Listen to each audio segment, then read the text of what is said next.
મોક્ષમાર્ગદાતા નમો રાજચંદ્ર પ્રભુસાર ઉર્વશી સમ ઉરે વસો સદા પરમ આધાર. જેણે જાણ્યો ખરો આત્મા, આત્માને અન્ય અન્યને અક્ષય પૂર્ણ જ્ઞાની તે સિદ્ધને ધન્ય ધન્ય છે. અજ્ઞાનતિમિરાંધાનાં જ્ઞાનાંજનશલાકયા ચક્ષુરુન્મિલિतं યેન તસ્મૈ શ્રી ગુરવે નમઃ. સત્શ્રુતને નમસ્કાર, અસીમ ઉપકારી આત્માને નમસ્કાર, તારક ત્રિપુટીને નમસ્કાર, માવિત્રો સમાન મુરબ્બીઓ મુમુક્ષુને નમસ્કાર. પરમ કૃપાળુ દેવ પ્રણીત વચનામૃતજી પત્રાંક 474. આત્મભાવના ભાવતા જીવ લહે કેવળ જ્ઞાન રે. માળા પર્વ, દીપાવલી પર્વ નજીક આવી રહ્યું છે અને આપણે મંત્રનું મહાત્મ્ય અથવા મંત્રનો અર્થ યથાશક્તિ વિચારવાનો પ્રયત્ન કરીએ છીએ. તેમાં આગળ જઈએ કે આત્મભાવના ભાવતા જીવ લહે કેવળ જ્ઞાન રે. ભૂ શું? ભૂ એટલે પાણી, ભૂ એટલે પૃથ્વી. બીજું ભૂ એટલે શું થાય તો કે સંસ્કૃતમાં ભૂ ક્રિયાપદ છે, એટલે હોવું અને થવું. એટલે કે જે હોયા જ કરે છે, થયા જ કરે છે તે ભૂ, ભવ, ભાવના અને ભાવના. ભાવના હોયા જ કરે, થયા જ કરે છે. બીજી રીતે કહું કે ભાવયતી ક્રિયાપદની રીતે જ વાત ચાલે છે. એટલે બીજાને હોવાની, થવાની, એના અસ્તિત્વમાં આવવાની, અસ્તિત્વના ભાનમાં આવવાની પ્રેરણા કરવામાં જે કંઈ આવે છે, જેના દ્વારા કરવામાં આવે છે તે ભાવના. એટલે કે ભાવનાથી, આત્મભાવના કરવાથી આત્મા પ્રાપ્ત થાય છે. તો કે અહીંયા ભાવનાનો અર્થ થયો કે ભૂ ઉપરથી બીજાને અસ્તિત્વમાં લાવવું. એકલું ભૂ, હોવું થવું, ભાવયતી ભાવના કરાવવી, હોવા થવાની પ્રેરણા કરવી, એટલે એનું નામ ભાવના. ભૂ ઉપરથી ભાવ અને ભાવના. તો અધ્યાત્મની સૃષ્ટિમાં, શાસ્ત્રોમાં આપ જાણો છો કે ઘણા ભાવનાના પ્રકાર છે. સૌથી પ્રથમ તો બધાને યાદ હોય તે પાયાની 4 ભાવના છે: મૈત્રી ભાવના, પ્રમોદ ભાવના, માધ્યસ્થ ભાવના અને કરુણા ભાવના. આ 4 પાયાની ભાવના છે. વૈરાગ્યની 12 ભાવના છે. તે કઈ 12 ભાવના છે? અનિત્ય, અશરણ, સંસાર, એકત્વ, અનેકત્વ, પછી અક્યત્વ, પછી અન્યત્વ કહીએ છીએ. પછી અશુચિ ભાવના, આશ્રવ ભાવના, સંવર ભાવના, નિર્જરા ભાવના, બોધિ દુર્લભ, ધર્મ દુર્લભ અને વચ્ચે રહી તે લોક સ્વરૂપ 10મી ગઈ તે. એટલે એ વૈરાગ્યની 12 ભાવના છે. આપણે માત્ર સંસાર અને 12 ભાવના એમ જ સમજીએ છીએ, પણ પાયાની 4 જુદી, આ વૈરાગ્યની 12 જુદી. પછી 5 મહાવ્રતની 5 એટલે 25 ભાવના છે, એ પણ જુદી. એને એ સિવાય આત્મજાગૃતિની 72 થી 84 ભાવના છે, એ પણ જુદી. તીર્થંકર નામ કર્મ ઉપાર્જનની 16 કારણ ભાવના છે, એ પણ જુદી. પહેલી દર્શન શુદ્ધિ વિશુદ્ધિ, પછી વિનય સંપન્નતા, પછી શીલ વ્રતોમાં અનતિચાર, અભિક્ષણ જ્ઞાન ઉપયોગ વગેરે વગેરે. તો આ બધી જ ભાવના છે. અને શ્વેતાંબરામનાથી 20 સ્થાનક જેની ઓળી કરે છે, આંબિલ કરે છે, તપ કરે છે, એ 20 કારણ છે. એ પણ તીર્થંકર નામ કર્મ કે ગોત્ર ઉપાર્જન કરવાની ભાવના છે. એટલે આ બધી જુદી જુદી ભાવના છે. 4 ને 12 ને 25 ને 5 ને. એટલે એમાંથી આપણે બહાર નીકળીએ છીએ તો કે આત્મભાવના શબ્દ તો આવ્યો જ નહીં ને, આમાં આત્મભાવના તો આવી જ નહીં ને. તો પરમ કૃપાળુ દેવે કૃપા કરી કે આટલી બધી ભાવના ભંગ ભેદ પ્રકારમાં જીવ ગૂંચવાશે, ઝાડમાં ગૂંથાઈ જશે. એના કરતાં આત્મા વિના તો આત્મભાવના થતી નથી. બધી ભાવનામાં જે સમાવેશ છે, સન્નિહિત છે, જે મુખ્ય છે, જે પ્રધાન છે, જે આદિ છે, એ કોણ તો કે કઈ તો કે આત્મભાવના. આ બધો કોણ ભાવશે તો કે આત્મા. શું કરશે તો કે આત્મભાવના. એ અનિત્ય ભાવનામાં એ જ આવશે, અશરણમાં એ આવશે, ગમે તે ભાવના ભાવશે, એમાં આત્મભાવના તો આવે ને આવે જ. એટલે આત્મભાવનાની આ વાત આટલી કહેવાની હતી. આત્મભાવનાનો મંત્ર કોને કોને આપ્યો? પરમ કૃપાળુ દેવે આત્મભાવના ભાવતા જીવ લહે કેવળ જ્ઞાન રે કોને કોને આપ્યો? તો કે સાવ શરૂઆતમાં તો પૂજ્ય શ્રી જૂઠાભાઈ જ મળેલા હતા, તો એમને આપ્યો તો કે હાજી. એમાં પત્રાંક 37માં એમ લખ્યું કે આત્મભાવમાં સઘળું રાખજો. એમાં બધું આવી ગયું.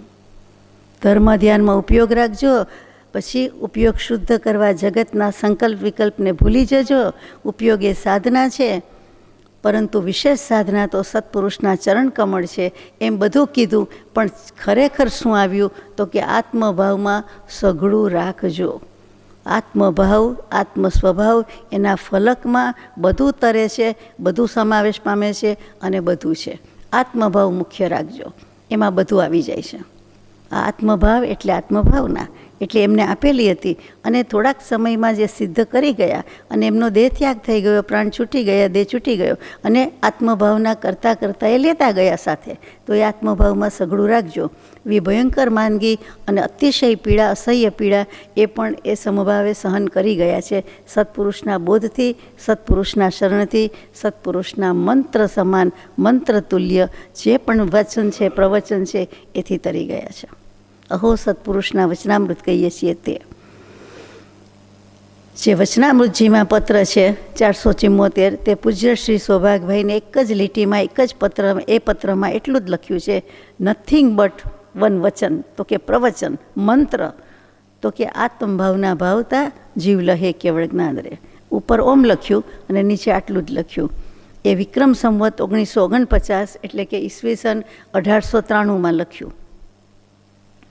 એ જ વર્ષે, એની પહેલાં થોડાક દિવસનો ફરક હશે, પણ ખરો ઉપકારી પરમ પૂજ્ય પ્રભુશ્રીજીનું ચાતુર્માસ ઘણી બધી વિનંતી આજીજી પછી એક વખત મુંબઈમાં કરવાની ભગવાને આજ્ઞા આપી, કૃપાળુદેવે આજ્ઞા આપી અને એમણે એક ચોમાસું ત્યાં કર્યું. એવા આશયથી, એવા લોભથી, એવા લાભથી કે મને કાંઈક તો સત્સંગ મળશે ને, એટલે કહ્યું કે ભલે તમે કરો, અનાર્ય ભૂમિમાં વિચારવા જેવું તો નથી, પણ આપને આટલો બધો ભાવ છે તો એક વખત હા કહી છે. અને એમણે કર્યું એ ખરું. ચોમાસું પૂરું થાય છે અને દરરોજ લગભગ થોડીક વાર માટે એમને સત્સંગ મળતો. ઘણું બધું ચાલીને ગયા પછી થોડીક વાર, ભલે 1 કલાક તો 1 કલાક, પણ એમને સત્સંગનો લાભ મળ્યો છે અને એમણે ઉઠાવ્યો છે. ચોમાસું કરીને જે પરી શકે, જે ઉપાધિ, મુશ્કેલી, આફત જે આવે તે, કારણ કે કોઈ રહેવા આપે નહીં, પણ તેમ છતાં ચીંચ મોકલીના ઉપાશ્રયમાં કે એવી કોઈક જગ્યાએ એમણે કરેલું અને ત્યારે આટલો સત્સંગનો લાભ મળ્યો. એ ચોમાસું પૂરું થવા આવ્યા અને પછી વિહાર કરવાનો આવ્યો, એટલે એમણે રજા માંગી, મળવા ગયા. વિક્રમ સંવત 1949 ઈસવીસન 1893 અને લગભગ દિવાળીનો અરસો હોય કે દિવાળી પહેલાં હોય લગભગ, એટલે આ જ અરસામાં. તો ત્યાં ઉપર ગયા, મેળા ઉપર, ત્યાં સત્સંગ પૂરો થયો, વિદાય લીધી, નીચે ઉતરી ગયા અને ત્યાર પછી હજી નીચે ઉતર્યા કે તરત જ આ જુઓ કસરત કે મહેનત કરાવે છે કૃપાળુદેવ. ઉપર બોલાવ્યા, પાછા પગથિયા ચડવા પડે. અમુક પગથિયા તો કેવા હોય, જેણે જોયા હોય એને ખબર હોય, આપણને તો ખબર નથી. તો કે એ ઉપર બોલાવ્યા, પધાર્યા અને પછી હાથમાં એક પુસ્તક આપ્યું, સમાધિ શતક, અને સમાધિ શતકના મુખપૃષ્ઠ કે પહેલા પાને લખી આપ્યું. તે વખતે તેમની સમક્ષ, તેમના સામું જોઈને લખી આપ્યું. આ ત્રાંબાકાંઠા મુંબઈની જે ઓફિસ હતી ત્યાંની વાત છે. જે બોમ્બેથી પરિચિત હોય એમને થોડીક વધારે ખબર પડે. અને શું લખી આપ્યું? તો કે આત્મભાવના ભાવતા જીવ લહે કેવળ જ્ઞાન રે. એ હૃદયમાં, મસ્તિષ્કમાં, અંતરમાં, જેમાં કયો તેમાં. પુસ્તકમાં લખ્યું એમ તો બોલવું પડે છે, વ્યવહારથી, ઉપચારથી કહ્યું જાય છે, પણ અંતરમાં લખી નાખ્યું કહેવાય, અંતરમાં લખી દીધું કહેવાય. અને ત્યાર પછી થોડાક વખતે હું તો બધે ભ્રમ જોઉં છું, તો પ્રભુશ્રીજીને કહે છે કૃપાળુદેવ કે ભ્રમ જોવાનું નથી, બધે આત્મા જુઓ, બધે બ્રહ્મ જુઓ. એટલે ભ્રમની બદલે બ્રહ્મ જુઓ. એ હથેળીમાં લખી આપ્યું. નાના બાળકો તોફાન મસ્તીમાં, રમતમાં એમ તેમ હાથમાં ડિઝાઇન કરે, પિક્ચર કંઈક ચિત્ર દોરે અને એવી રીતે કંઈક લખે, એવી રીતે પોતાનું નામ લખે, ભગવાનનું નામ લખે, એવી રીતે પ્રભુએ મંત્ર આપી દીધો છે. બ્રહ્મ જ લખી દીધો, આત્મા જ લખી દીધો છે, બ્રહ્મ જ આપી દીધો. તો આ બંને વસ્તુ બહુ સૂચક છે. એ આત્મભાવના ભાવતા જીવ લહે કેવળ જ્ઞાન રહે. અને પછી પ્રભુશ્રીજી વિદાય લઈને સુરતમાં જ પધારવાનું છે અને સુરતમાં એ મંત્ર 3 વર્ષ સુધી ગ્રંથયુગલ એટલે સમાધિ શતક, ત્યારે તો એનું અવગાહન કર્યું અને આ મંત્રનું પણ એટલું જ હૃદયથી 3 વર્ષ સુધી અવગાહન કર્યું છે. આ જેમ તેમ વાત નથી. આપણને તો એમ સ્વાભાવિક મંત્ર મળી ગયા છે એટલે એની એટલી કિંમત, કદર કે મહત્ત્વ કે મહાત્મ્ય નથી, એ સાવ સાચી વાત છે. પછી જૂઠાભાઈને મળ્યો, પ્રભુશ્રીજીને મળ્યો, શ્રી સૌભાગભાઈને પત્રથી મળ્યો, તો પછી કોણ બાકી રહી ગયું? પૂજ્ય શ્રી અંબાલાલભાઈ. તો એમને કેવી રીતે આપ્યો? તો કે એક વખતની વાત, સ્તંભન તીર્થ એટલે કે ખંભાત, એમાં અંબાલાલભાઈ, પૂજ્ય અંબાલાલભાઈ અને એમના એક શાળા, એ શાળાનું નામ શ્રી ખુશાલભાઈ, એ બીમાર પડ્યા. અને જેવી તેવી બીમારી નહોતી, એમ લાગ્યું કે જીવલેણ બીમારી છે, વધારે દેહ ટકશે નહીં. એમાં પ્લેગનું પણ નિદાન થયું, ખબર પડી ગઈ પ્લેગની ગાંઠ. અને તેમ છતાં અંબાલાલભાઈ શાળા બનાવીની રૂએ કહો કે ગમે તેમ કહો, પણ એ ખબર પૂછવા જાય છે, ધર્મ ધ્યાનની વાત કરે છે. લેખિત એક લાંબો પત્ર લખી દીધો, એ એમણે વાંચ્યોય ખરો. રૂબરૂ કહેવાય એટલું કીધું, બાકી એક લાંબા પત્રમાં બધું અંબાલાલભાઈએ સમજાવ્યું. અને તેમ છતાં એમને લાગ્યું કે ખુશાલભાઈની વૃત્તિ હજુ યુવાવસ્થા છે, એટલે એમની પત્નીશ્રી અને એમનો એક નાનો પુત્ર એમાં ફર્યા કરે છે. એ જ્યાં આવે જાય, આજુબાજુ હોય તો એનો જીવ એટલે વૃત્તિ, ઉપયોગ, આંખ, દૃષ્ટિ, નજર, જે કહો તે દેખાઈ જાવે, મન વંચાઈ જાય કે એનો જીવ એમાં છે, આનું શું થશે, શું કરશું. એટલે એને નજરબાર નથી. તો અંબાલાલભાઈએ તરત જ પરમ કૃપાળુદેવને જણાવ્યું. પરમ કૃપાળુદેવે એક પત્ર લખ્યો, તે પત્ર 692મો પત્ર, કે દુર્લભ એવો મનુષ્ય દેહ. અને એ કેનું એનું સાર્થક્ય શું છે? તો કે શ્રી સદગુરુના આશ્રયે દેહ છૂટે તે જ સાર્થક છે. એટલે શ્રી સદગુરુએ કહ્યો છે તેવા નિર્ગ્રંથ માર્ગનો સદાય મને આશ્રય રહો. અને પછી લખેલું એમાં કે હું દેહાદી સ્વરૂપ નથી, દેહ, સ્ત્રી, પુત્રાદિ કાંઈ પણ મારા નથી, કે કોઈ પણ મારા નથી. હું શુદ્ધ ચૈતન્ય અવિનાશી એવો હું આત્મા છું. એમ આત્મભાવના કરતા રાગ દ્વેષનો ક્ષય થાય. આપણે જાણીએ છીએ કે રાગ દ્વેષનો ક્ષય થાય એટલે કેવળ જ્ઞાન થાય. એટલે એમ આત્મભાવના કરતાં કેવળ જ્ઞાન થાય રહે, એમ અર્થ થાય.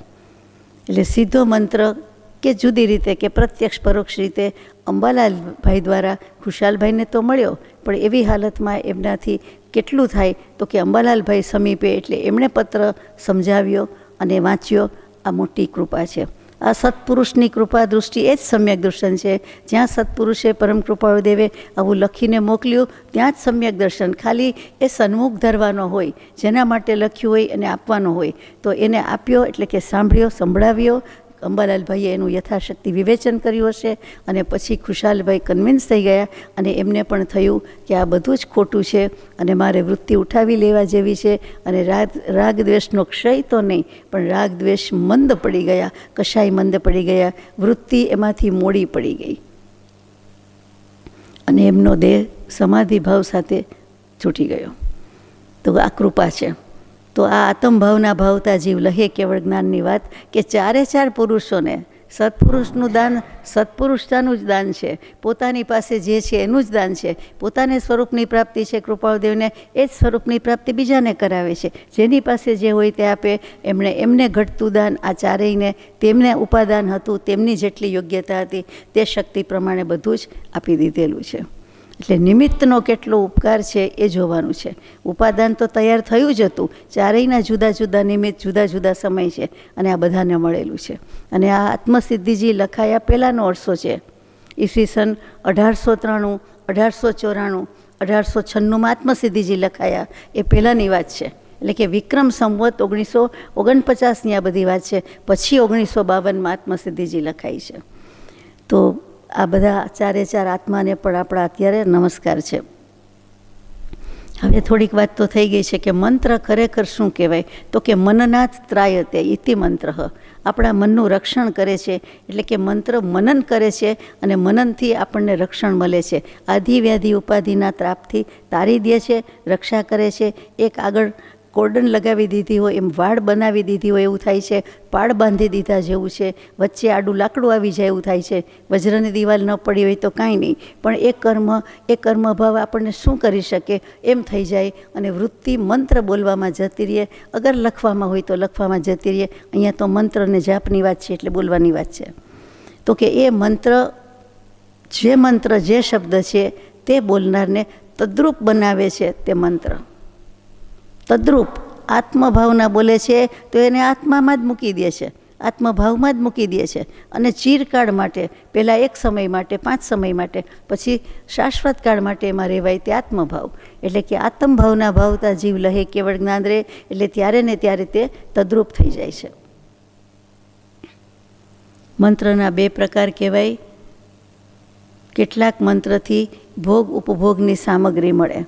આટલું કરીએ તો આમ થાય, ભગવાન સાથે કન્ડિશન, ભગવાન સાથે ડીલ કરે, બાર્ગેન કરે, વગેરે વગેરે.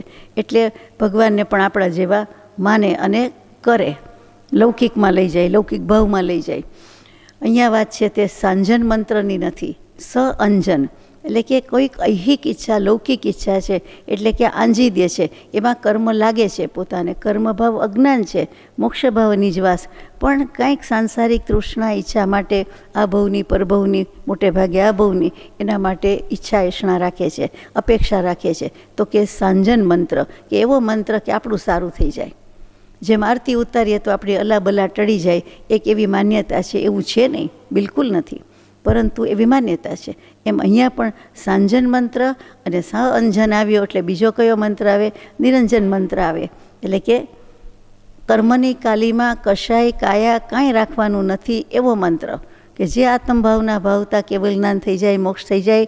ભલે ઇવેન્ચ્યુઅલી થાય, પહેલાં સમ્યક દર્શન કે આત્મજ્ઞાન થાય, પછી કેવલ જ્ઞાન થાય, પછી કર્મ કાંઈ કરી શકવાનું નથી. નિરંજન કહેતા સિદ્ધ પદની પ્રાપ્તિ થાય, સ્વરૂપ સિદ્ધિ થાય, આત્મસિદ્ધિ થાય, અને સિદ્ધશિલામાં બિરાજવાનું થાય. તો કે એ જે કરે છે તે નિરંજન મંત્ર, આત્મભાવના ભાવતા જીવ લહે કેવળ જ્ઞાન રે, એમાં આવે. સહજાત્મ સ્વરૂપ પરમગુરુ એમાં આવે. પરમગુરુ નિર્ગન સર્વજ્ઞ દેવ એમાં આવે. બીજા કેટલાક મંત્ર લૌકિક એષણા માટે છે.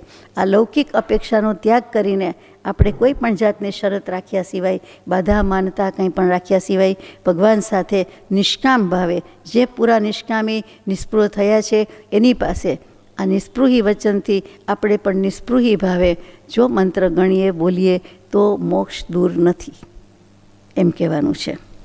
મંત્ર જ મોક્ષ લઈ જાય છે. કોઈ પણ ભગવાનનો શબ્દ એનાથી જ બોધ લાગે છે. એ શબ્દ કયો? શબ્દ બ્રહ્મ કયો, એટલે મંત્ર કયો. અહીંયા મંત્રની વાત ચાલે છે. તો મંત્ર જ મહેશ્વર છે, મહાઈશ્વર છે, મોટો દેવ છે, મહાદેવ છે, શિવ છે, અને કલ્યાણ કરે છે, મોક્ષ લઈ જાય છે, માટે શિવ છે.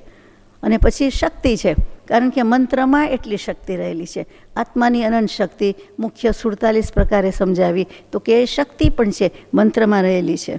અને પરિણામ શું મળે છે આ શિવ શક્તિનું? તો કે મોક્ષ તો ખરું, પણ મોક્ષ પ્રથમ તો અહીંયા અનુભવાય છે, પછી તો ત્યાં રહેવા બેસવા જ જવાનું છે. સિદ્ધશિલા પર તો માત્ર મહેલ છે ને રહેવા જવાનું છે. અહીંયા અનુભવાય છે, અહીંયા મોક્ષ સમજાય છે.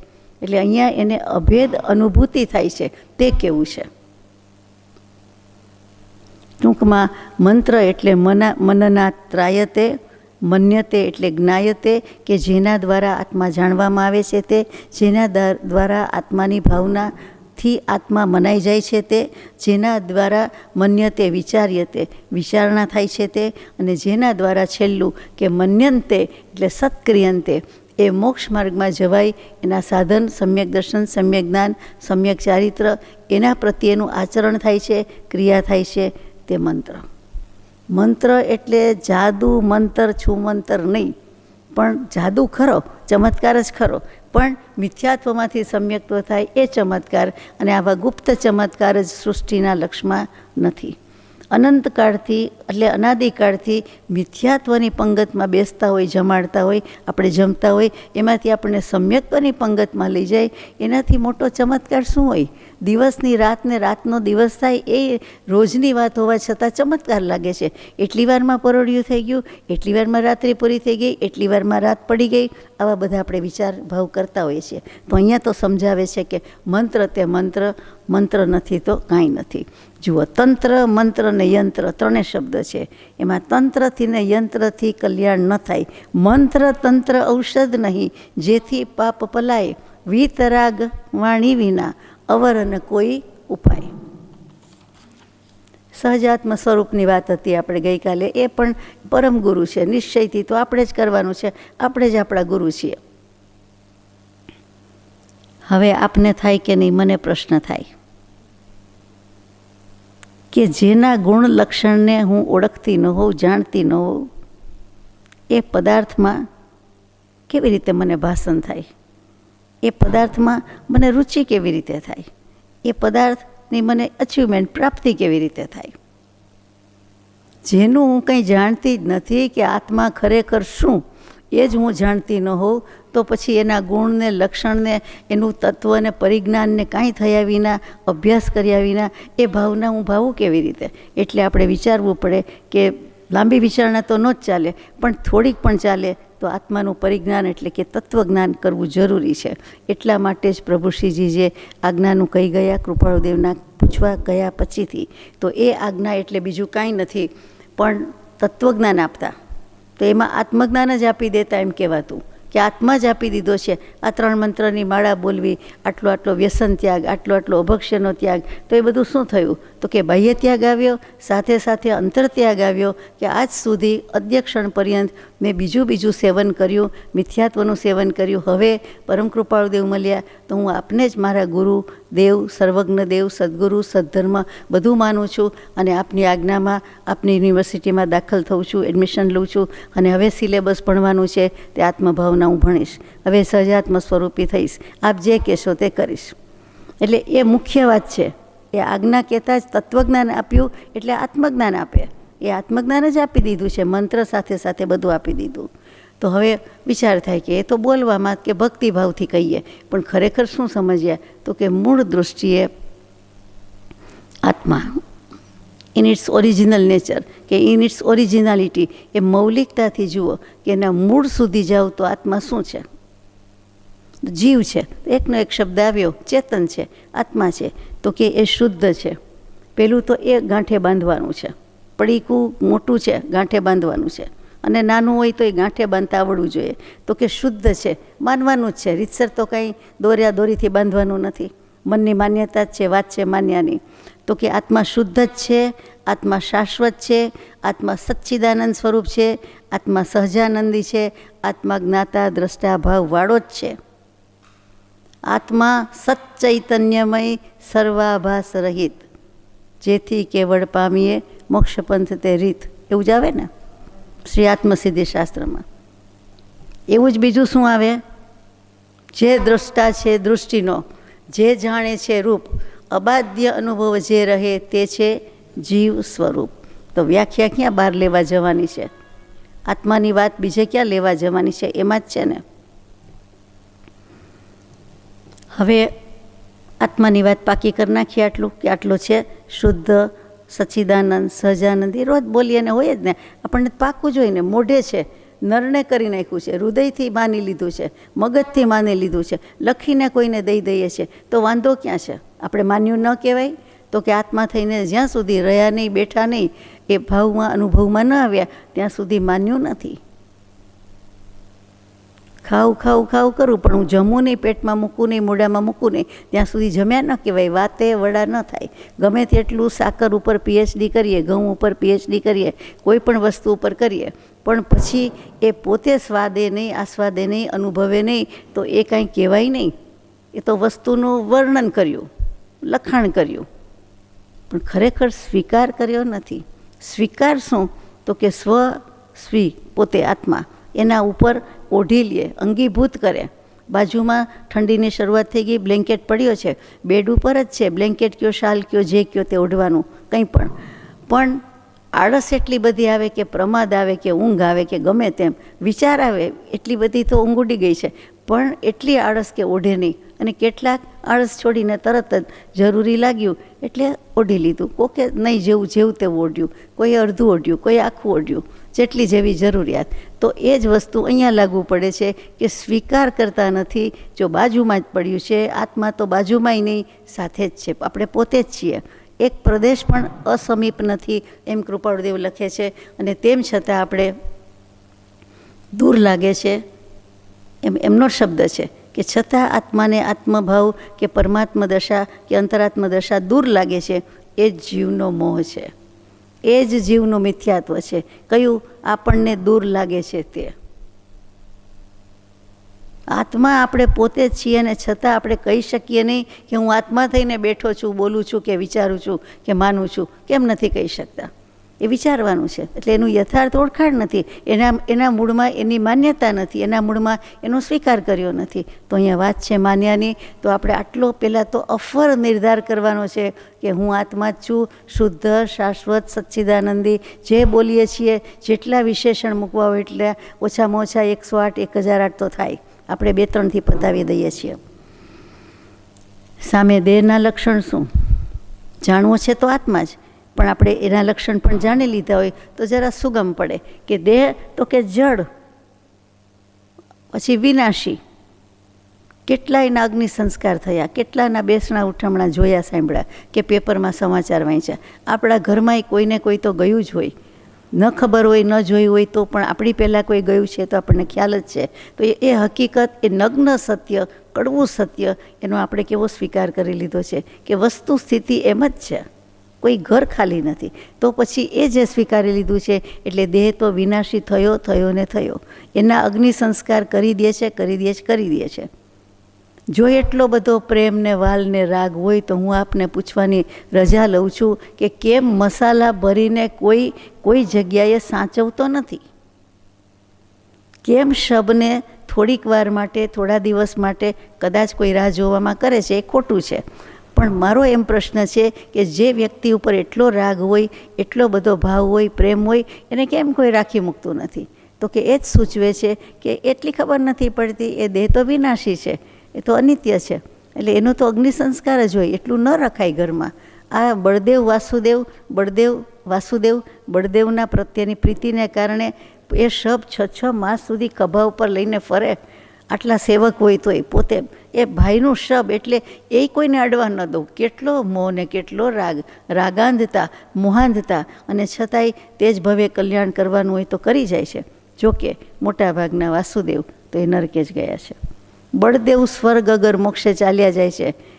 તો ભાઈને પ્રીતિ છે તો બળદેવને ન હોય? બળદેવને પ્રીતિ હતી તો પણ સમજપૂર્વકનો રાગ હતો કે એ રાગ કરવા જેવો નથી. એના અભિપ્રાયમાં, એના બુદ્ધિમાં, એના સ્વીકારમાં નથી રાગ. એ મારો નથી, એ હું કરતો નથી, અને એ દૂર જ છે, એ અનિત્ય છે, એ વિકારી ભાવ છે, એ વિભાવ છે, એ દેહભાવ છે. એ જ વસ્તુ આપણે બધે લાગુ પાડવાની છે. એનું નામ આત્મભાવના. કે જો આ બાજુ આત્મા છે, આ બાજુ દેહ છે, તો દેહ તો વિનાશી, વપુ વિનાશી, હું અવિનાશી. આનંદગંજી મહારાજ કે વપુ એટલે દેહ, કાયા, શરીર, તે તો ઠેકાણે વિનાનું છે, પૂતગલ છે, જડ છે, સડન પડન વિધ્વંસન એનો સ્વભાવ છે. રોજ આપણને અપવિત્રતાનો અહેસાસ થાય જ છે, થોડી વારે થાય છે. તો એવા અશુચિમય દેહમાં આપણને શું અધ્યાસ હોય કે હોઈ શકે?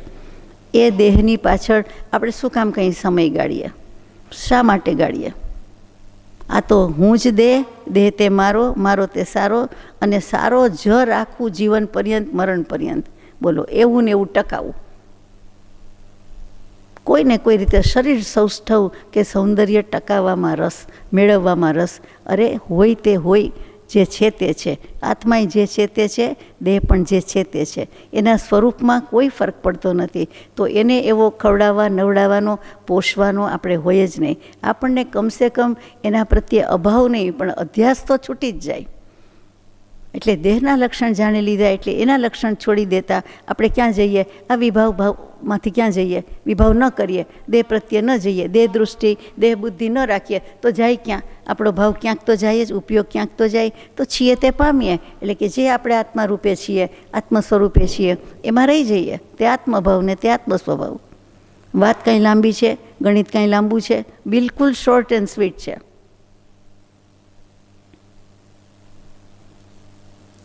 વાત એટલી જ છે કે આવો પાક્કો નિર્ણય, આવો અફર નિર્ધાર, અટલ નિર્ણય જો થઈ ગયો હોય તો અટળ અનુભવ થાય.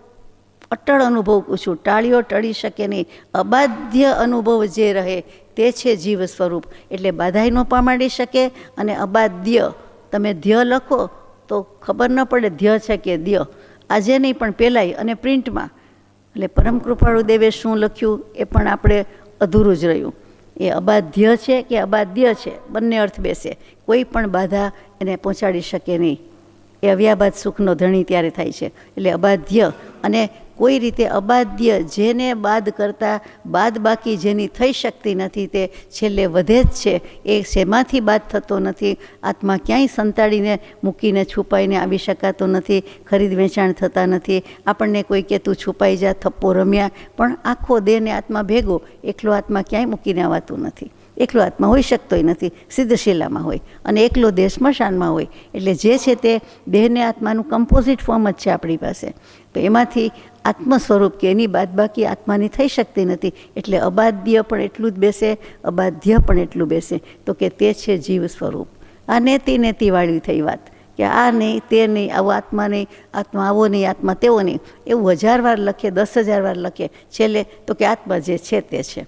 તો કે આત્માના સ્વરૂપ, આત્માનું વિશદ નિરૂપણ, સૂક્ષ્મમાં સૂક્ષ્મ નિરૂપણ જૈન દર્શને, વિતરાગ દર્શને જોરદાર કર્યું છે, સંપૂર્ણ કર્યું છે. કોઈ નહીંથી, કોઈ વાતથી અધૂરપ નથી, કચાશ નથી, અપૂર્ણતા છે જ નહીં. તો એ તો દર્શનની વાત થઈ ને સત્પુરુષની વાત થઈ. આપણે શું કરવાનું? તો કે આપણે આટલો નિશ્ચય પાકો કરવાનો છે. તો આપણે માનીએ તો છીએ કે દેહ અને આત્મા જુદા છે, સાથે હોવા છતાં જુદા છે. પ્રગટ લક્ષણે ભાન રોજ ગાઈએ છીએ અને જેમ અસીને મ્યાન રોજ કરીએ છીએ. માત્ર દેહાધ્યાસ છે એટલે આપણને એ લાગતો નથી. બંને જુદા નથી અને બંનેનો અનુભવ જુદો થતો નથી કે આત્માનો અનુભવ થઈ ગયો કે સમ્યક દર્શન થયું કે આત્મજ્ઞાન ઉપજ્યું, એમ આપણે કહી શકતા નથી. પણ માનીએ તો છીએ જ, ગાવાથી બોલવાથી માનીએ છીએ. અટલ નથી, અટળ અનુભવ સ્વરૂપ થયો નથી. અફર નિર્ધાર નથી, કદી ફરે નહીં, ગમે તે થાવ. દેવોના ડગાવ્યા ડગીએ નહીં, ઊંઘમાં નહીં, નિદ્રામાં નહીં, સ્વપ્નમાં નહીં, અજાગૃતપણામાં નહીં, કોમામાં જાય તોય નહીં અને બેભાન થાય તોય નહીં. ભાન રહિતતા જતી રહી છે. ભાન આવી ગયું છે, સદગુરુના ઉપદેશથી આવ્યું અપૂર્વ ભાન. પછીની આ બધી વાત છે. હવે એવી દશા નથી કે સ્વીકાર નથી, તો શું કરવું? તો પ્રભુએ જ લખ્યું છે, એનો જ વિચાર કરીએ છીએ કે એવો નિર્ણય જેને થઈ ગયો છે. જેમ કે કૃપાળુદેવના સમયમાં બધા જ હતા, પ્રભુશ્રીજી, સૌભાગભાઈ, જે 4 પુરુષોની વાત કરી, અને બીજા અનેક મુમુક્ષુ આપણા જેવા હતા. એ તો કે એમને એક વખત નિર્ધાર થઈ ગયો છે. કૃપાળુદેવને તો થઈ ગયો છે, સત્પુરુષને થઈ ગયો છે. એવો નિર્ધાર એટલે એમના પ્રત્યે આપણી પ્રતીતિ એવી આવી ગઈ હોય, ચોક્કસપણે આવી ગઈ હોય, તો આપણે તેના સંગમાં રહેવું જોઈએ, તેમની નિશ્રામાં રહેવું જોઈએ. તો પરમ કૃપાળુદેવ નથી, સદેહે વિદ્યમાન નથી અત્યારે, તો પ્રભુશ્રીજી નથી, બ્રહ્મચારીજી નથી, તો આપણને કોઈનાય પ્રત્યે પ્રેમ પ્રતીતિ આવતા હોય, આદર વિનય બહુમાન લાગતું હોય, પહેલાં તો પ્રતીતિ જ, થોડોક પણ વિશ્વાસ આવતો હોય કે એણે આત્મ અનુભવ કર્યો લાગે છે, તો એવાના સંગમાં, એવાની નિશ્રામાં રહેવું જોઈએ. 432માં પત્રમાં પરમ કૃપાળુદેવે પૂજ્ય શ્રી અંબાલાલભાઈને લખ્યું જ છે કે સ્વભાવમાં અનવકાશિતપણે રહેવાને માટે, વિભાવથી અનવકાશિત થવાને માટે અને સ્વભાવમાં અનવકાશપણે રહેવાને માટે. એ જે લખ્યું છે શું છે? તો કે કોઈ નિષ્કામી પુરુષનો કે નિવૃત્તિ ક્ષેત્રમાં એવા સત્પુરુષનો સંગ છે કે યોગ છે, તો એ કરવું જોઈએ. જો એવી પ્રાયોરિટી હોય, પહેલાં એવી પ્રતીતિ હોય, એવી રુચિ હોય, તો જેવી પ્રતીતિ આવે, એવી પ્રતીતિ આવે તો એ આપણે કરવા યોગ્ય છે. તેમ એમણે જણાવ્યું છે કે સત્પુરુષનો સમાગમ અને એની નિશ્રામાં રહેવું, અને એ પુષ્ટમાં પુષ્ટ, સારામાં સારું, ઊંચામાં ઊંચું નિમિત્ત છે. આપણે ઉપાદાનની વાત કરીએ કે આ મંત્ર બોલો બોલો, ભાવના ભાવો, તો આ સામે નિમિત્તની પણ વાત કરી દીધી. હવે આપણા ઉપર આવ્યું નિમિત્તની, તો આપણે સ્વીકાર કરી દઈએ કે સાચી વાત છે, કરવા યોગ્ય છે. શાસ્ત્રોમાં આત્મભાવનાને શ્રુત ભાવના કહી છે. વિનય વિજયજી મહારાજ થઈ ગયા, શાંત સુધારસ રચ્યું. યશો વિજયજી મહારાજ, ઉપાધ્યાય શ્રી યશો વિજયજી મહારાજ, એમના પણ ગુરુ. તો કે વિનય વિજયજી મહારાજની શાંત સુધારસ બહુ જ પ્રખ્યાત ગ્રંથ છે. પરમ કૃપાળુદેવે પણ ભલામણ કરી છે વાંચવાની ને અનુવાદ કરવાની. તો એ શાંત સુધારસ મૂળ સંસ્કૃતમાં છે અને ગુજરાતીમાં અનુવાદ વર્ષો પહેલાં થઈ ગયો છે. તો કે એમાં 12 ભાવનાનું વર્ણન છે. પાયાની 4 ભાવના અને વૈરાગ્યની 12 ભાવના કહીએ તે. એટલે એ વૈરાગ્ય આવે એટલા માટે છે. વૈરાગ્યવર્ધક ગ્રંથ છે, વૈરાગ્ય પોષક ગ્રંથ છે, સુંદર છે. એના પરથી કહેવાય છે કે એ કેમ એવું કહેવાય છે, તો કે જે કરવાનું છે તે આત્મભાવના જ કરવાની છે, એ લક્ષ લેવાનું છે. એમાં નામ નથી આત્મભાવના એટલું જ, પણ 16 આત્મભાવના આવે છે. અને આત્મભાવના તે શ્રુત ભાવના. કેવી રીતે, તો કે આપણને મંત્ર જાપ સતત રટણ કોઈ કરતું હોય, થતું હોય, આપણે કરીએ છીએ એમ નહીં, પણ કાનમાં સંભળાતું હોય. હવે તો સાંભળવાનો જમાનો છે એટલે મૂકી દીધું કોઈને કોઈ રીતે. પહેલાં ઓડિયો કેસેટ હતી, પછી સીડી આવી, પછી બીજું બધું ઘણું આવ્યું, ફોનમાં આવ્યું, હેડફોન આવ્યા, કેટલું બધું આવ્યું ને ગયું. પણ સાંભળવાનું વધારે સુગમ થઈ ગયું છે. તો કે એમાં બહુ મજા આવી, આપણે કહીએ સાંભળવાની મજા આવી, ઘણો આનંદ આવ્યો, આમ રસ પડી ગયો, પવિત્રતા આવી ગઈ, આમ આપણે ફ્રેશ થઈ ગયા, તાજગી લાગવા માંડી, સ્ફૂર્તિ આવી ગઈ, પવિત્ર થઈ ગયા. આ બધું શું છે?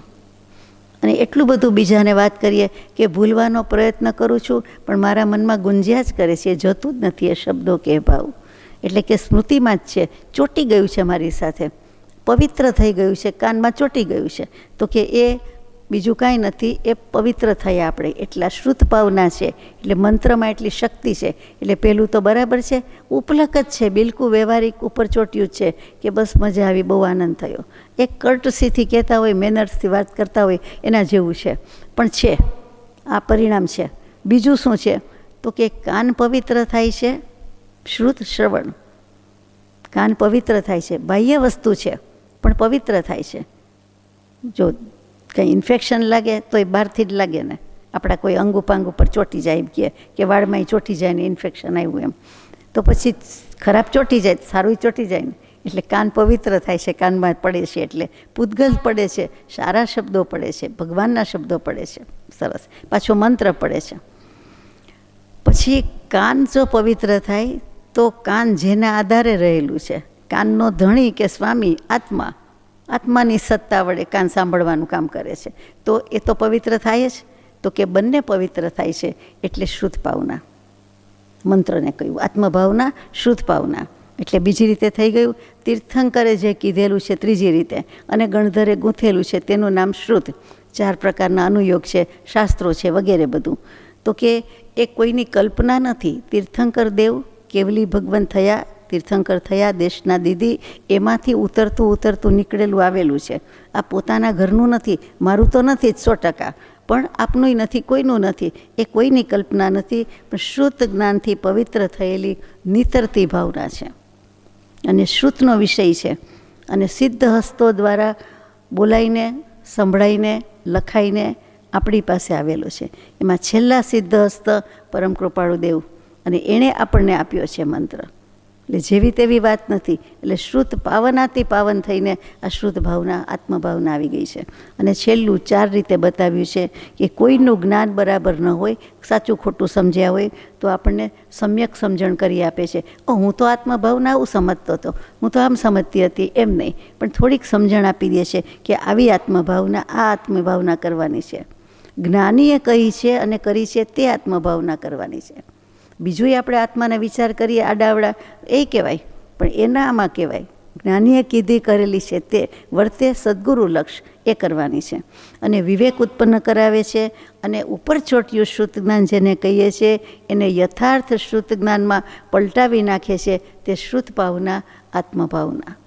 યાથાર્થ્ય એઝ ઇટ ઇઝ, આત્માનું સ્વરૂપ જેમ છે તેમ સાંભળવું, સમજવું, એ તો વાત છે. જો આત્મભાવનાનો સીધો અર્થ શું થાય, તો કે આત્માના મૂળ સ્વભાવ જેવો છે તેને અનુરૂપ, ફરીથી આત્માનો મૂળ સ્વભાવ છે એને અનુરૂપ વિચાર, મનન, મંથન, નિશ્ચય, સ્મરણ અને અનુપ્રેક્ષા કરવી, તેનું નામ આત્મભાવના છે. અનુપ્રેક્ષા કરતાં એટલે કે આત્મભાવના ભાવતા ક્રિયા ચાલુ છે અને જીવને કેવલ જ્ઞાન થઈ જાય છે. આત્મજ્ઞાન પહેલાં થાય છે, પછી કેવલ જ્ઞાન થઈ જાય છે. ટૂંકમાં આટલું ભેદ વિજ્ઞાન કીધેલું છે કે દેહ ને આત્મા જુદા છે અને આ આત્મભાવનાનું આટલું મહાત્મ્ય છે એનો સ્વીકાર કરવાનો છે, બીજું કાંઈ નથી. આપણે દરેક કહીએ કે સંયોગ બધાના જુદા છે, કર્મ જુદા છે, કેવી રીતે થાય? તો સંયોગ તો જુદા છે અને જે આવે છે તે જાય છે, એટલે ફરવાના જ છે, ફરતા જ રહેવાના છે. સારા હોય તો ખરાબ ને ખરાબ હોય તો સારા ને સબળા ને નબળા ને શુભ ને અશુભ ને બધું ચાલ્યા જ કરવાનું છે. લક્ષ્ય બદલાવવો આપણા હાથમાં છે. સંયોગને આપણે ફેરવી શકતા નથી, પણ લક્ષ્યને ફેરવવો આપણા હાથમાં છે. જે દુર્લક્ષ હતો એમાં લક્ષ્યમાં આવ્યા, કંઈક લક્ષ્ય ગોલ બંધાયું, ધ્યેય બંધાયું. હવે કરવાનું આટલું જ છે કે વર્તે સદગુરુ લક્ષ્ય, સમકિત તેને બાકી કારણ જાણી પ્રત્યક્ષ. સ્વચ્છંદ મત છોડી દીધા હોય અને વર્તે, ક્યાંક તો વર્તવું જ પડે. આપણે વર્તના આચરણ હોય જ તો કે આત્મભાવના સદગુરુ લક્ષ્ય, એટલે લક્ષ્ય આખો પલટાવી દીધો છે. એ કોણ કરે છે? આત્મભાવના. આત્માએ જ આત્માની ભાવના કરવાની છે, પોતાની ભાવના, અને લક્ષ્ય બદલી નાખવાનો છે કે સંજોગ પલટાશે નહીં. આપણે લક્ષ્ય નથી બદલ્યું એમ નથી, અહીં સુધી આવ્યા એટલે પ્રયત્ન તો કરીએ જ છીએ, પણ એકદમ વર્તન આવી જાય તો સમ્યક દર્શન હાજર જ છે, ક્યાંય લેવા જવું પડતું નથી.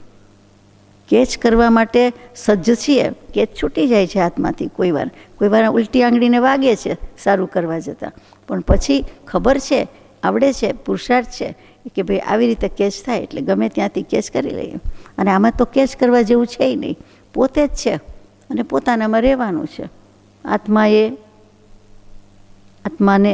આત્મા વડે, આત્મા માટે, આત્મામાંથી વચ્ચે આવી ગયું. આત્માનું કલ્યાણ કરવાનું છે. આ ષટકારક છે, આ જ પરમ સત્ય છે, આ જ આત્મભાવના છે. બીજો તો કંઈ કરી દેવાનું નથી. વાંધો ક્યાં છે? તો પ્રાપ્ત કેમ નથી થતું? પ્રશ્ન આપણો છે જ, હજી પ્રશ્ન જ છે.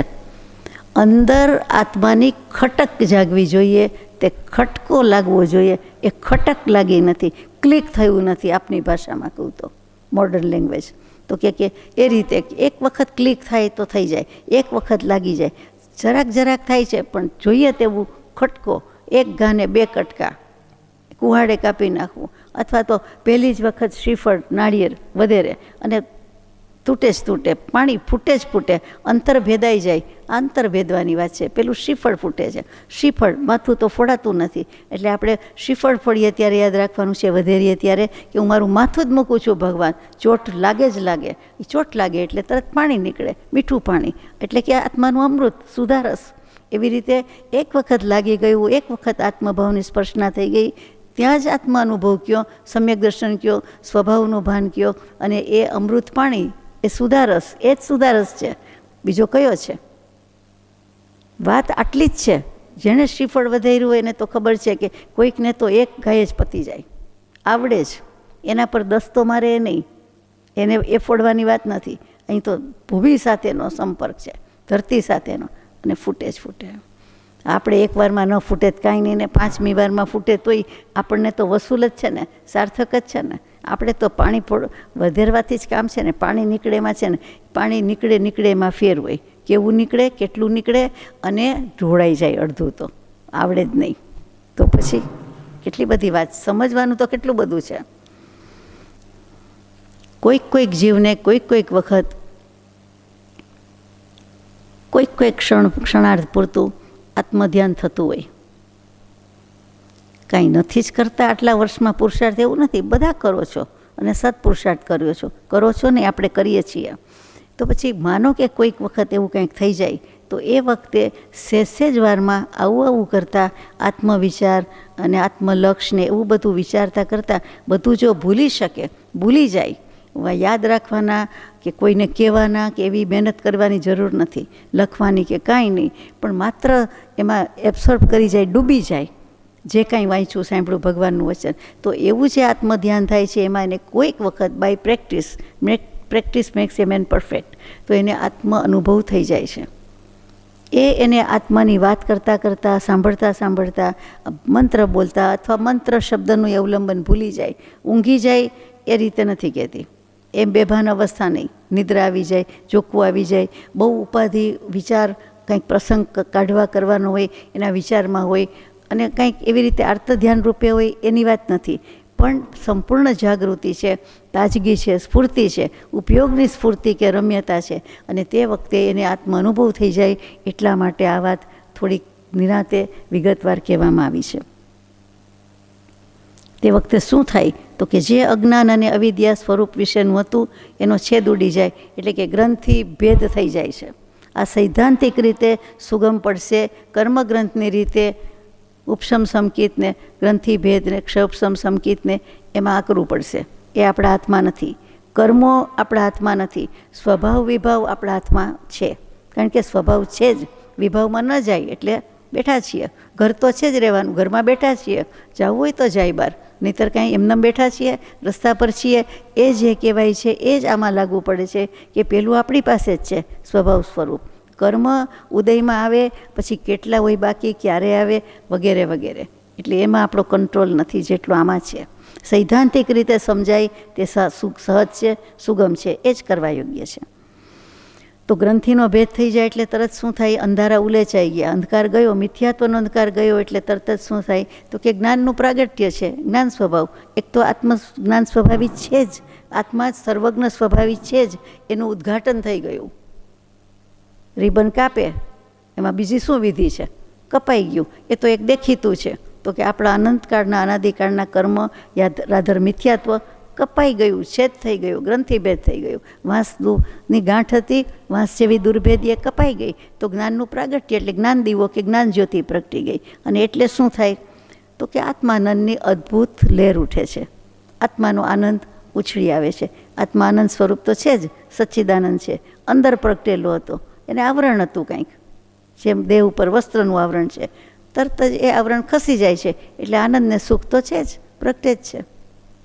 એટલે એક ગ્રંથિભેદ થતાં આટલું બધું આપણને પ્રાપ્ત થાય છે, મિથ્યાત્વ જતાં આટલું પ્રાપ્ત થાય છે. અને મિથ્યાત્વ જવામાં આત્મભાવના કરવાની છે, બીજું તો કંઈ કરવાનું નથી. સમયસારજીમાં એક ગાથા છે, સુંદર છે. પ્રજ્ઞાતિગ્રહવો નિશ્ચયે જે ચેતનારો તે જ હું, બાકી બધા જે ભાવ તે મુજ થકી પર જાણવું, તે સૌ મુજ થકી પર જાણવું. ફરીથી પ્રજ્ઞાતિગ્રહવો, પ્રજ્ઞા છીણી, પ્રજ્ઞા ભેદ જ્ઞાન, એનાથી આ નિશ્ચયથી જે વાત છે તે હું જ છું, તે ચેતનારો જે વાત કરે છે, બોલે છે, સાંભળે છે તે હું જ છું. એને પ્રજ્ઞાથી ગ્રહણ કરો. વિચારથી, બુદ્ધિથી, મનથી કઈ રીતે વિચાર્યું છે, એ જે વિચાર્યું છે એ સારું છે અભિપ્રાયમાં. હવે શ્રદ્ધામાં કેમ ન હોય એમ કહેવાનું છે. પ્રજ્ઞા અને જ્ઞાન, આ બાજુ આત્મજ્ઞાન છે, આ બાજુ પ્રજ્ઞા છે. પ્રજ્ઞા એટલે આપણે બુદ્ધિ એવો અર્થ કરીએ છીએ, અને એટલે પ્રાયોર ટુ, તો કે જ્ઞાન થતાં પહેલાં જે છે તે બુદ્ધિ છે, ઉપયોગ છે, પછી એના દ્વારા આપણને જ્ઞાન થાય છે. જેમ આપણે કહીએ કે એક પગ ઉપડે, બે પગ ઉપડે, ચાલીએ છીએ, રસ્તો ત્યાં ને ત્યાં છે, પણ પહેલો પગ ઉપડે છે એટલે પ્રસ્થાન શરૂ થાય છે એમ કહીએ. પછી તરત જ બીજો ઉપડે તો જ કામનું છે, નહીંતર મેળ પડતો નથી, તાલમેળ રહેતો નથી. તો કે એક ઉપડે છે, એક ચાલે છે, એક ચાલે છે, એક ઉપડે છે. એટલે એ જે ગેપ છે એ જ ગેપની વાત આવી કે એ પ્રજ્ઞા છે પ્રાયોર ટુ. એટલે આત્મજ્ઞાન થતાં પહેલાં હું જાણું છું, હું ઉપયોગમાં છું, ઉપયોગ સ્વરૂપ જ આત્મા છે. તો પોતાના ઉપયોગ વડે જ આ પ્રજ્ઞા એટલે બુદ્ધિ વડે, અને બુદ્ધિનું બીજું નામ ઉપયોગ પણ કેટલીક વાર છે, તો કે એના વડે જ હું આત્માને જાણીશ. એટલે લખ્યું કે પ્રજ્ઞા વડે ગ્રહવો. હવે ગ્રહણ કરી લ્યો, કેચ કરી લ્યો, નિશ્ચયથી કર્યો છે, વ્યવહારથી કર્યો છે, હવે કરવાનો છે. તો કે બુદ્ધિમાં અભિપ્રાયમાં છે, અભિપ્રાય અને શ્રદ્ધાનો ફરક આ જ છે. તો કે ત્યાં એને આવી જવું જોઈએ. શ્રદ્ધા અભિપ્રાય એટલે પરિણમનમાં આવી જાય. એટલે જેવો એ આવી ગયો એટલે તે વખતે શું છે કે તે જ હું, તે જ અવ્યાબાદ સ્વરૂપ હું જ છું. જે દ્રષ્ટા છે દૃષ્ટિનો, જે જોનારો છે, પછી જાણનારો છે. જે જાણે છે રૂપ, તો જુએ છે ને જાણે છે, એ બે વચ્ચેનો ગેપ એટલે અબાધ્ય અનુભવ જે રહે તે છે જીવ સ્વરૂપ. એ હું છું. તો અહીંયા પ્રજ્ઞાથી લીધું છે. પ્રજ્ઞા અને જ્ઞાન વચ્ચે. પ્રજ્ઞા પહેલું છે, પછી જ્ઞાન છે.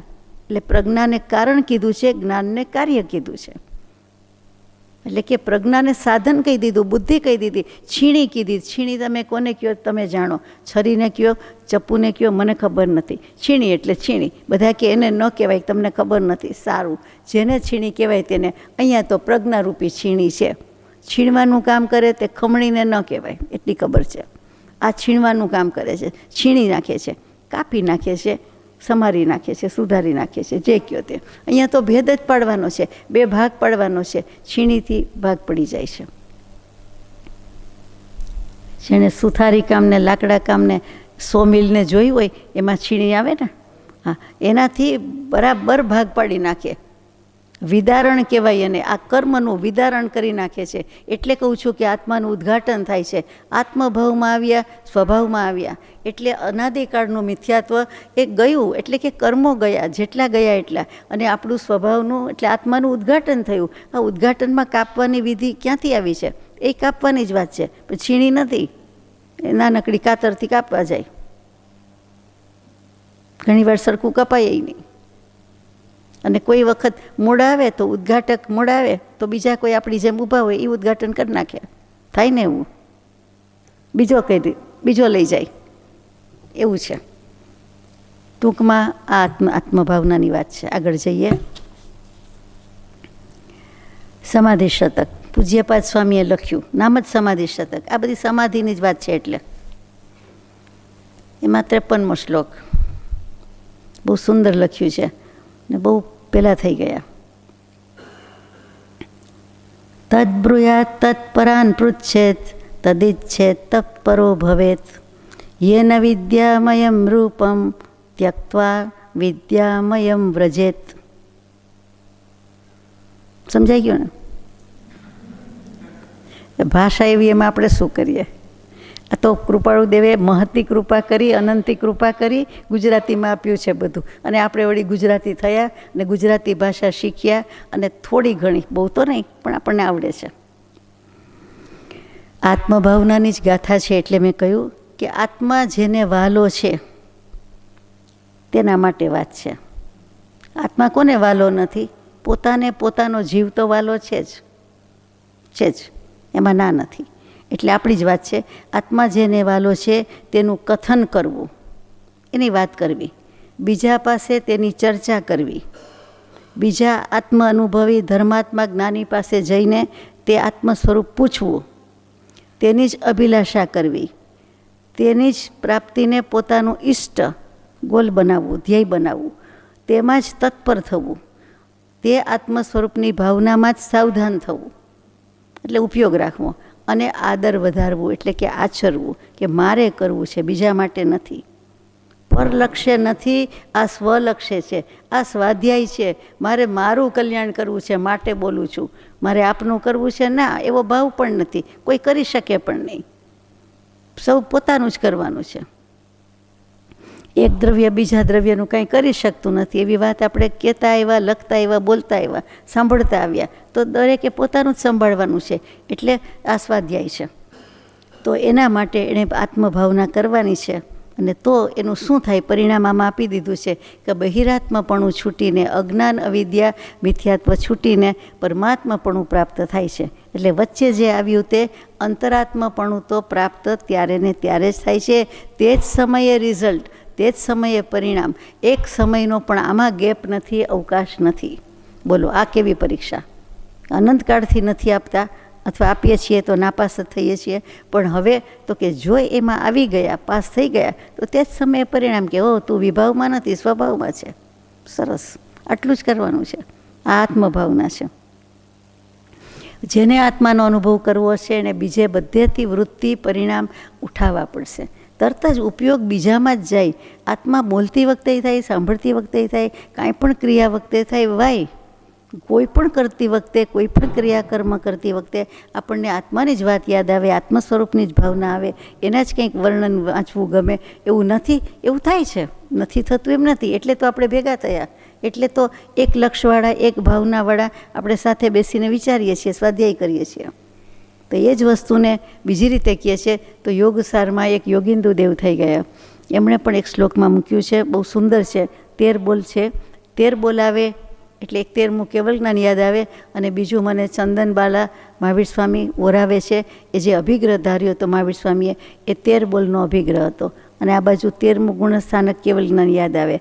અને આપ કહો કે 13નો આંકડો સારો નહીં, મારે કોનું માનવું? જ્ઞાની પુરુષનું જ મનાય ને. કેવલ જ્ઞાનની વાતનો આંકડો 13મું ગુણસ્થાન, અને 13ના આંકડા સામે માથાકૂટ કરીએ કે મોઢું બગાડીએ કે વિભાવ કરીએ, સારું ના લાગે ને. 3માં ત્રેખડ પડે, 3માં ત્રેખડ પડે એ જ સારું. સંસારમાં ત્રેખડ પડે તો જ મોક્ષની વાત થશે ને. તરખડ કાંઈક માથાકૂટ થશે, સંસાર ભાવમાં તરખડ પાડવાની જરૂર છે. માંગલિક પ્રસંગમાં તો ખાસ 3 જણાએ જ જવા જેવું છે, તો ત્રેખડ પડે ને, સારું થાય, મોક્ષની વાત આવે. આપણે ઊંધું શીખડાવ્યું, ઊંધું બોલાઈ ગયું મારાથી, બરાબર છે. 3ની બદલે 4 જાવું ને 5 જાવું ને 2 જાવું ને આ શું વળી બધું?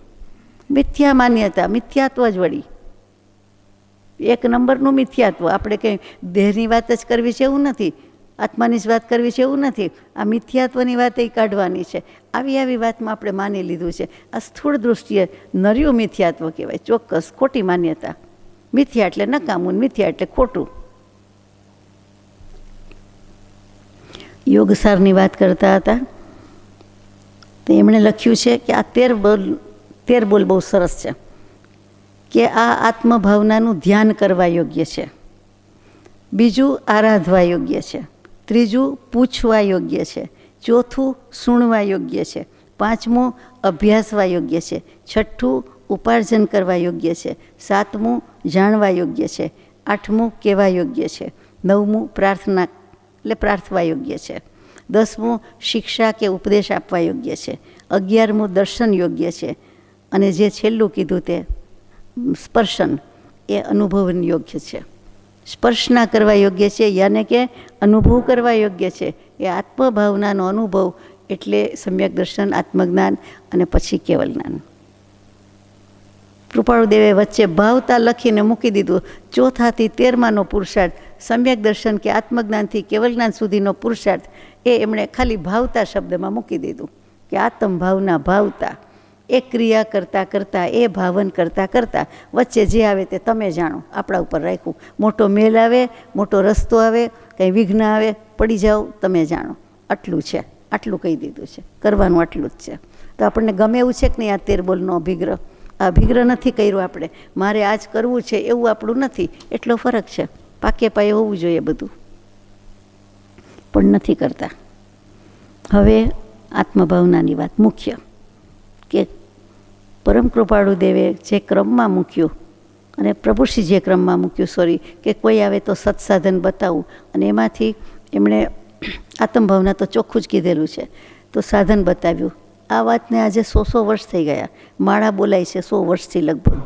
કેટલી માળા બોલાય છે? તો કે મહાવીર સ્વામીનું નિર્વાણ થયું દિવાળી વખતે, બરાબર, દિવાળીના દિવસે. તો આપણું નિર્વાણ એટલે આપણું મરણ જ્યારે થવાનું હોય ત્યારે થાય. પણ સામે જ છે, માથે જ છે, કે સાથે જ છે, એની પ્રેક્ટિસ માટે, અભ્યાસ માટે આપણને સમાધિ મરણની 36 માળા કહેવાનું કીધું એમણે. એમાં પહેલી 3 માળા તો કે સમ્યક દર્શન જ્ઞાન ચારિત્રની પ્રાપ્તિ માટે. પછીની 28 માળા જે આપણે કાલે વિચારશું, પરમ ગુરુ નિર્ગ્રંથ સર્વજ્ઞ દેવની મોહનીય કર્મનો ક્ષય કરવા માટે. અને એનું પરિણામ શું આવે? દેખીતું છે કે આત્મભાવના ભાવતા જીવ લહે કેવળ જ્ઞાન રહે. એટલે કે 5મું કેવલ જ્ઞાન, 5મું પરમ પદની પ્રાપ્તિ થાય, મોક્ષ થાય. એટલે મોહનીય કર્મનો સંપૂર્ણ ક્ષય એટલે કેવલ જ્ઞાન. 13મું ગુણસાર, 14મું ને મોક્ષે જવાય. પણ એમાં શું આવ્યું? તો કે આત્મભાવના ભાવીએ તો થાય. એટલે એટલા માટે 5 જ્ઞાન છે. જ્ઞાનના ભેદ હોઈ શકે નહીં, જ્ઞાન જ્ઞાન જ છે. તેમ છતાં ઉપચારથી કહેવું પડે. એટલે મતિ, શ્રુત, અવધિ, મન, પર્યવ, કેવલ, આ 5 જ્ઞાનના પ્રકાર. આખું નંદી સૂત્ર આ 5 જ્ઞાન વિશે છે. તો કે 5 જ્ઞાનની પ્રાપ્તિ માટે પછી 5ની જરૂર નથી. પંચમ જ્ઞાન એટલે એક જ કેવલ જ્ઞાનની પ્રાપ્તિ, એમાં બધા સમાય છે. એટલે એની પ્રાપ્તિ માટે આની 5 માળા ગણવામાં આવે છે. એ આત્મભાવના ભાવતા જીવ લહે કેવળ જ્ઞાન રહે. અને એક દિવસ નહીં, ધર્મતેરસ, ધનતેરસ નથી, ધર્મતેરસ છે. એટલે ધર્મ તે રસ, ધર્મ તે જ રસ થઈ જાય. બીજો કોઈ રસ જ નહીં આપણને. એક નિરસ, બીજા બધામાં નિરસ, પણ એકમાત્ર ધર્મ તે ત્રીજો પુરુષ એક વચન, એનો રસ થઈ જાય. એટલે આપણે ભાવવાદ માંડીએ, રોજ ભાવીએ. કાળી 14નો મંત્ર એટલે સિદ્ધ થવાનું જ હોય, એટલે થઈ જાય. પછી નિર્વાણ, તો મહાવીર સ્વામીનું નિર્વાણ તો આપણને ન થાય કે આપણું નિર્વાણ? આપણે મરવા જ બેઠા છીએ માનીને, દેહ ત્યાગ થવાનો જ છે, સમાધિ જ થવાની છે. એટલે દિવાળીની માળામાં તો બહુ બધાનો ઉત્સાહ હોય. પછી ઉત્સાહ થઈ જાય, પૂરો થઈ જાય. પછી બેસતું વર્ષ, તો કે ગૌતમ સ્વામીને કેવલ જ્ઞાન થયું, મને આત્મભાવના ભાવતા કેવલ જ્ઞાન ન થયું, એટલે આપણને વધારે ઉલ્લાસ આવે. એટલે ચોથે દિવસે બેસતા વર્ષે પણ માળા હોય ને હોય જ. લોકો ન કરવી ન કરે, લૌકિક ભાવ હોય. બેસતું વર્ષ, બેસતો મહિનો, બેસતું વર્ષ તો ઉજવ્યું ક્યારે કહેવાય? તો કે આ માળા ગણીએ તો. એટલા માટે પર્વ છે, માળા પર્વ છે આ. અને પર્યુષણ જેટલું જ કે એનાથી વિશેષ મહાત્મ્ય છે એમ કહું તોય ચાલે. અને આ પ્રમાણે આપણને આજ્ઞા છે, એટલે આપણે માળા ગણીએ છીએ. 4 દિવસ 36 માળા ગણીએ છીએ. તે 3, 28 અને 5. હવે ખરેખર આત્મભાવના એટલે ખરેખર કરવું શું? હું આત્મા છું એમ થોડું બોલ્યા કરાય છે. તો કે આત્માના વિશેષણ ખબર છે, આત્મા કેવો છે એ ખબર છે, વાંચવાથી તો ખબર છે, સાંભળવાથી તો ખબર છે. તો કે હું એક છું. પહેલું તો હું એક છું. આપણે દરેક એક જ છીએ, એકલા જ છે. અને એકલાની જ આરાધના છે, એકલાનો જ માર્ગ છે. આમ જુઓ તો એટલે કે બગડે બે નાનપણથી શીખ્યા કે એક કડે એક એટલે એક આત્મા, પછી બગડે બે એટલે બધું બગડે, બે ભેગું થાય એટલે બગડે. કોઈ પણ વસ્તુ એક જ હોય તો શુદ્ધ જ હોય, સારી જ હોય, સ્વચ્છ હોય, પવિત્ર હોય, જેવી હોય એવી હોય. એને બગડવાનો ચાન્સ ન હોય, સુધરવાનો કદાચ ન હોય, પણ બગડવાનો ન હોય. પણ બે વસ્તુ થઈ, દેહ ને આત્મા ભેગું કમ્પોઝિટ ફોર્મ છે. એ તો અનાદિકાળથી છે. આત્માને કર્મનો વળગાડ લાગેલો જ છે, એટલે આપણે કરી શકીએ એમ નથી. તેમ છતાં ભાવથી હું એક છું. અત્યારે આપણે બધા સાથે બેઠા હોઈએ તો પણ ક્ષેત્રથી જુદી જુદી જગ્યા છે, જુદા જુદી જગ્યા રોકીએ છીએ એટલે જુદા જ છીએ. અને મનથી, ભાવથી, ઉપયોગથી પણ પોતપોતે એકલા જ છે. દરેકના કર્મય જુદા છે, એકલો જ છે જીવ. જે વિચારવું હોય તે આપ વિચારી શકો છો, મારે જે કરવું હોય તે હું કરી શકું છું. બોલતા હોવા છતાં મનમાં બીજો વિચાર કોઈ કરી પણ શકે છે, અને કોઈ એ જ ભાવમાં ડૂબી જાય છે. બે હોઈ શકે છે. તો કે એ હું એક છું એમાં આવી ગયું. પછી હું અભેદ છું. મારામાં કોઈ ભેદભાંગા નથી. હું અખંડ દ્રવ્ય છું. હું એટલે આત્મા. કોઈ પણ આત્મા એમ કહી શકે કે હું અખંડ દ્રવ્ય છું. એના કોઈ ખંડ થતા નથી, ટુકડા થતા નથી. આત્મ પ્રદેશો હોય છે એ અસંખ્યાત છે. એ સંખ્યામાં અસંખ્યાત કીધા છે, સંખ્યાની દૃષ્ટિએ. પણ આમ જુઓ તો એ અખંડ દ્રવ્ય છે, અને અખંડ છે, અભેદ છે. એટલે મારામાં, મારા ભાવમાં કોઈ ભેદ નથી. મારો પરમ પારિણામિક ભાવ છે, એટલે કે સ્વભાવ છે, એમાં કોઈ ભેદ થઈ શકતો નથી. ત્રણેય કાળે, વર્તમાન કાળ, ભૂતકાળ કે ભવિષ્યકાળ, હું ગમે તે ગતિયોનીમાં હોઉં, પણ મારો સ્વભાવ, મારો જે પરમ પારિણામિક ભાવ જે કહેવાતું હોય તે આપણે સ્વભાવ શબ્દ રાખીએ, એ શુદ્ધ જ છે, અને એ અખંડ જ છે. અને એમાં ભેદ, ભાંગા, પ્રકાર, તૂટફૂટ કાંઈ થઈ શકતી નથી. જેમ અસંખ્યાત પ્રદેશમાં થતી નથી, એમ જ મારા આ ભાવમાં પણ થતી નથી. આ બધી આત્મભાવના છે. એટલે નિર્ણય કરવો હશે તો 1 રૂપિયો, 2 રૂપિયો, 5 રૂપિયા કે ડોલર કે પાઉન્ડ કે ભેગા થતાં જ 100 રૂપિયાની એક આખી નોટ કે વચ્ચે આવી તે 10, 20, 50, 100ની નોટ થઈ છે. એમનેમ તો કરન્સી થતી નથી, એમનેમ તો બાધી નોટ કહેતા નથી, એમનેમ સરવાળો થઈ શકતો નથી. તો કે આ બધી વસ્તુ, બધા ગુણ કે બધા ભાવ જેટલા આપણે યથાશક્તિ વિચારી શકીએ તે વિચારવાનો પ્રયત્ન કરીએ. હું અસંગ છું. સંગ એટલે સાથ, સંગ એટલે પરિગ્રહ, અને સંગ એટલે આસક્તિ, અટેચમેન્ટ. હું આત્મા કહે છે કે હું અસંગ છું. ગમે તેવી દેહ સાથે માથાકૂટ કરી હોય કે રહ્યા હોય, પણ આત્મા 1 નંબરનો સ્વાર્થી છે. અસંગ છે એટલે સ્વાર્થી કહું છું હું તો, 1 નંબરનો, કે દેહને કાયાને મૂકીને જતો રહે છે. એને ખબર છે કે આને બાળી મૂકશે, આને લઈ જશે, તો કે તારે મારે કાંઈ નહીં, ફટાક દઈને ઉપડો, અને ફટાક દઈને બીજી કાયામાં પાછો જન્મ લઈ લે.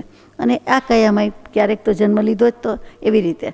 તો કે એને સ્વાર્થ છે, એને સંગ નથી, સંગભાવ નથી, એને કોઈ અટેચમેન્ટ નથી, એને કોઈ સાથ જોઈતો નથી. આ તો લેવો પડે એટલે લે છે, જ્યાં સુધી પોતે પરિપૂર્ણ શુદ્ધ પર્યાયમાં પણ નથી થયો એટલે એને કરવું પડે છે. બાકી શું કામ કરે? તો કે સાથ એટલે સંગાત, સાથ, સંગ એટલે સાથ, સહકાર, સંગાત કહીએ તે કે સંગાત કરજો એમ. અને બીજું સંગ એટલે હંમેશા યાદ રાખવા જેવું અટેચમેન્ટ. જ્યાં પણ રાગ રાખ્યો, આકર્ષણ રાખ્યું, એ પણ આપણને નડે છે. એટલે આત્મા તો એવો જ છે, અસંગ છે. અને બીજું કે પરિગ્રહ રહિત છે. આત્મા એની સાથે શું લઈ જાય છે? કાંઈ જ નહીં, ફોફા જેવો. એનું વજન એ કોઈને ખબર નથી. પૂછો તો કે હું અણુથી પણ નાનો છું અને આખા 14 લોક જેટલો મહાન મોટો છું. બોલો, છે જવાબ? સ્યાદવાદ. આત્માનો કોઈ જવાબ લેનાર નથી. આત્માએ આત્માનો જવાબ આત્મામાંથી, આત્મા વડે, આત્મભાવના વડે, આત્મામાંથી આત્માનું કલ્યાણ કરવા લેવાનો છે. એ સિવાય ષટકારક જ પરમ સત્ય છે અને આપણે સત્યની જ વાત કરીએ છીએ.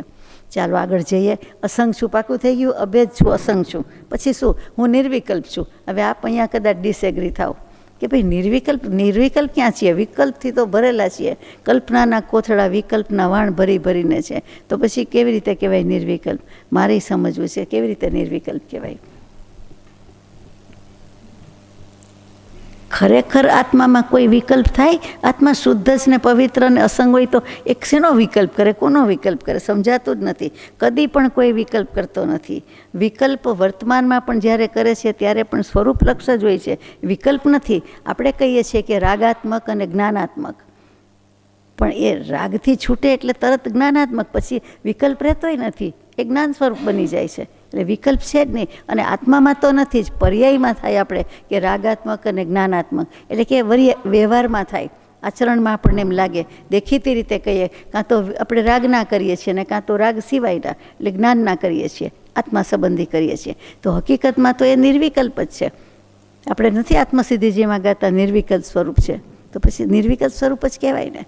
તો આપણે માન્ય જ કરવાનું ને. વિકલ્પ એટલે કાંઈ વિકલ્પ કરીએ એવા નથી, શુભાશુભ જ નથી, રાગદ્વેષ નથી, એવા અધ્યવસાય નથી. તો પછી ક્યાંથી કરીએ વિકલ્પ કે સંકલ્પ? આત્માનો અટળ અનુભવ થઈ ગયો છે, અફર નિર્ધાર થઈ ગયો છે. એટલે પેલો તો અધ્યવસાય, વિકલ્પમાં તો કંઈ શંકા છે, અનિશ્ચિત છે, અપૂર્ણ છે, અનિર્ધારિત છે. એ શબ્દો ક્યાંય લાગુ પડતા નથી. વિકલ્પની વ્યાખ્યામાં એ જ છે કે કોઈ પણ બાબતનો રાગદ્વેષ સહિત અપૂર્ણ, અનિર્ધારિત, સંદેહાત્મક, અધ્યવસાય, તેનું નામ વિકલ્પ, તેનું નામ વિકલ્પ જ વ્યાખ્યામાં મૂકેલી છે, કૃપાળુદેવે જ મૂકેલી છે. બીજા શાસ્ત્રોમાં તો આવતી જ હોય. એટલે આપણે વિકલ્પ રહિત જ છીએ. હું એકાંતે શુદ્ધ જ છું. બોલો, હવે પાછો એકદમ ખૂણાટ આવી ગઈ, એકદમ આમ શું કહેવાય, ખાતરીબંધ, ધડાકાબંધ, ખુમારીબંધ વાત કરે છે. ટૂંકમાં આત્માની તો જેટલી વાત કરું એટલી થોડી છે. આવા અનેક વિશેષણ છે. એટલે આપણે જઈએ કે અસંગભાવ, અસંગભાવ ને અસંગભાવ છે, તે જ કરવા યોગ્ય છે. બરાબર છે. વચનામૃતજી પત્રાંક 553, એ પણ 1894 વાળું જ હશે, ઈસવીસન 1894. હવે 1800 બોલવું પડે છે, કેટલા વર્ષ થઈ ગયા. તો પ્રભુશ્રીજીને લખાયેલો પત્ર છે. એમાં છેલ્લે આવે છે, જે પ્રકારે અસંગતાએ આત્મભાવ સાધ્ય થાય તે પ્રકારે પ્રવર્તવું એ જ જીનની આજ્ઞા છે. ફરીથી, જે પ્રકારે અસંગતાએ આત્મભાવ સાધ્ય થાય તે પ્રકારે પ્રવર્તવું એ જ જીનની આજ્ઞા છે. જીન ભગવાનની આજ્ઞા શું છે? તો કે આ અસંગતાએ વર્તવું, તે આત્મભાવે વર્તવું. તે બસ જ આવ્યો છે, ભાગ્ય જ લખે કૃપાળુદેવ જ. અમને પોતાની વાત છે કૃપાળુદેવની. આ આજ્ઞા ઘણું કરીને વિસ્મરણ થતી નથી. હું તો લખું કે કદી વિસ્મરણ થતી નથી એમ લખવું જોઈએ. ઘણું કરી કદી વિસ્મરણ થતી નથી. એક કદી છાપવાનું, પ્રિન્ટ કરવાનું, બોલવાનું ભૂલાઈ જાય તો અર્થ ફરી જાય. અને તમને પણ હાલ તો તે જ ભાવના વિચારવાનું કહીએ છીએ. અમે તો એ જ ભાવનામાં રહીએ છીએ, કરીએ છીએ, ભૂલાઈ ગયા નથી. અને પ્રભુશ્રીજીને કહે છે કે તમને પણ એ જ ભાવના વિચારવાનું કહીએ છીએ. આ લક્ષણથી પ્રભુશ્રીજીને છે. વાસ્તવિકતા એ પોતે કરે છે, પ્રભુશ્રીજીને લખી દીધું એટલે એ પણ વાસ્તવિકતા થઈ. અને હવે નરી વાસ્તવિકતા આપણા પર આવી કે આપણે વાંચીએ છીએ એટલે આપણને તો ઉપલક્ષણથી લાગુ પડે જ કે જે વાંચે છે, જે પાઠક છે, જે અભ્યાસ કરે છે, જેને આમાં કંઈક રસ છે, એને પણ એ જ કરવા યોગ્ય છે. કયું? આ ભાવના વિચારવાનું કહીએ છીએ. કઈ ભાવના? આત્મભાવના. બરાબર. અંતમાં, નિજને નિજથી જાણતા શું ફળ પ્રાપ્ત ન થાય, પ્રગટે કેવળ જ્ઞાનને શાશ્વત સુખ મનાય. સજાત્મ સ્વરૂપ પરમ ગુરુ.